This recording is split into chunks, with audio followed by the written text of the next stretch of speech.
Dans le monde du parapente, on entend souvent qu'il y a de plus en plus d'accidents mortels.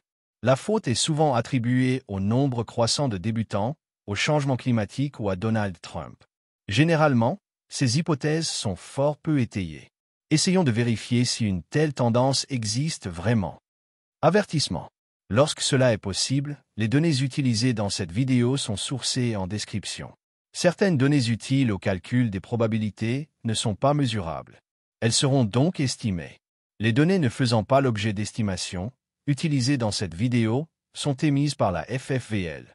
Cependant, une sous-sélection visant à cibler les pratiquants de parapente licenciés par la FFVL a été appliquée.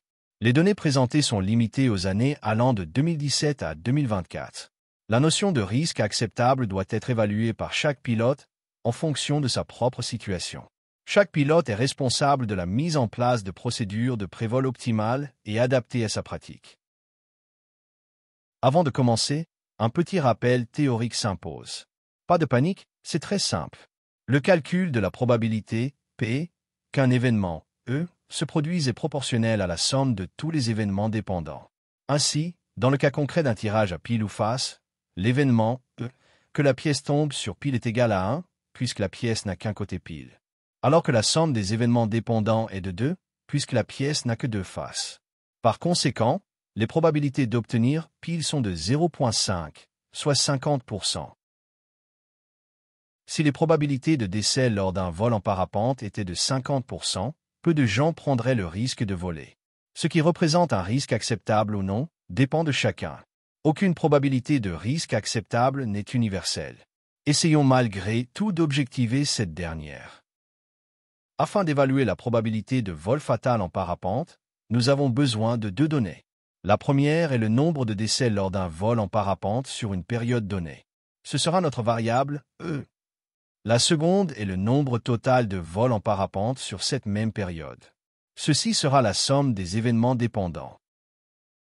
Par chance, la FFVL publie la liste des décès en fédération. Nous voyons ici les chiffres pour les licenciés FFVL pratiquant le parapente.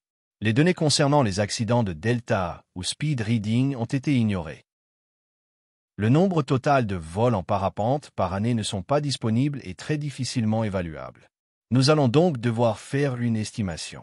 Une approche raisonnable pourrait consister à considérer qu'un licencié vole en moyenne entre 20 et 100 fois par an. Prenons une valeur médiane de 50 vols par an. Le but, ici, n'est pas d'obtenir une probabilité de vol fatal exacte, mais de détecter une tendance à la hausse ou à la baisse. En gardant en tête que le nombre total de vols annuels a été estimé, nous pouvons constater que la probabilité estimée de vol fatal durant les 8 dernières années est de 0,0013%, ce qui représente un risque assez faible. Pourtant, lorsque cette probabilité se retourne contre nous, les conséquences sont déplorables pour le pilote et son entourage. Rappelons que chacun doit décider si ce risque, estimé, est acceptable ou non. Une régression linéaire, ici en rouge, sur le nombre de décès annuels, montre déjà que la tendance est à la baisse depuis 2017 en termes de données brutes. Si nous observons la même régression linéaire appliquée au nombre de décès par licencié FFVL, la baisse semble encore plus marquée depuis 2017. Si l'amplitude de la baisse des accidents mortels ne peut être objectivée avec exactitude, puisque certaines données doivent être estimées, il semble acquis que la probabilité de vol fatal n'est pas en hausse. Mais alors, pourquoi tout ce drama autour des accidents mortels en parapente? Il est très difficile de répondre à cette question, mais on peut déjà poser quelques hypothèses. Le biais de négativité est un processus cognitif qui nous sensibilise beaucoup plus aux événements négatifs qui nous affligent qu'à ceux qui sont positifs. Par conséquent, nous gardons en mémoire les événements négatifs plus facilement.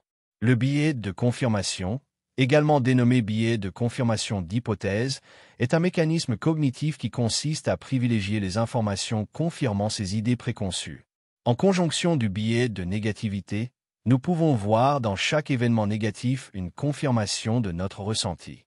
Les médias et les réseaux sociaux présentent essentiellement les faits négatifs, donnant encore plus de poids aux événements négatifs. Il y a probablement d'autres explications, mais nous n'en ferons pas l'inventaire ici. Merci de m'avoir écouté, bon vol et soyez prudents.